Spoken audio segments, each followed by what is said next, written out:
Thank you very much. Good morning, everybody. Well, it's going to be more humid and a lot more cloud cover today. The sun was good there for a couple of days, but the even better news is that we got a good chance of rain coming in later this week. As you can see, quite a bit of cloud cover. It's very muggy already, about 68 to 70 degrees. Yesterday morning, remember, it was real nice. We were down to 59, 60. Well, as we see, the clouds begin to develop over Texas.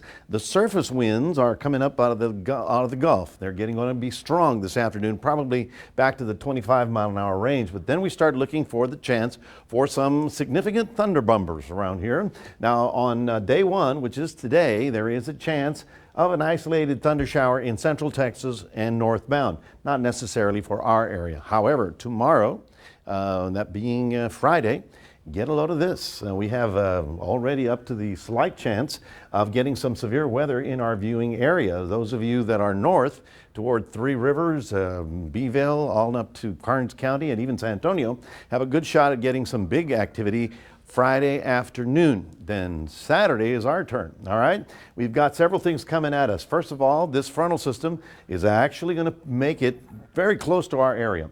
In addition, we've got this low aloft, in other words, at the higher levels of the atmosphere. That's pulling up that Pacific moisture up on top of us. And of course, it's going to slam into all the moisture that we're going to pick up today. So get a load of this. This is the long range forecast all the way through Thursday. Well, that's when it came out, Thursday, 1 a.m. We're looking at significant rainfall along central Texas and north of San Antonio, but even our area is good for maybe 1 to 2 inches of rain. So this is going to be very important. We really, really need it. Take a look at Future Tracker. The storms then develop. This is Thursday, and then on Friday you'll see the front coming in, and that's when things get real interesting. Now, right about there, Friday morning, you'll see some activity to the north. On Saturday, it's all going to be on top of us as that frontal system sort of wobbles around. So will we get the rain? You know, we're just going to be sitting on the patio watching the rain pass by, okay? It's something to do this weekend, okay?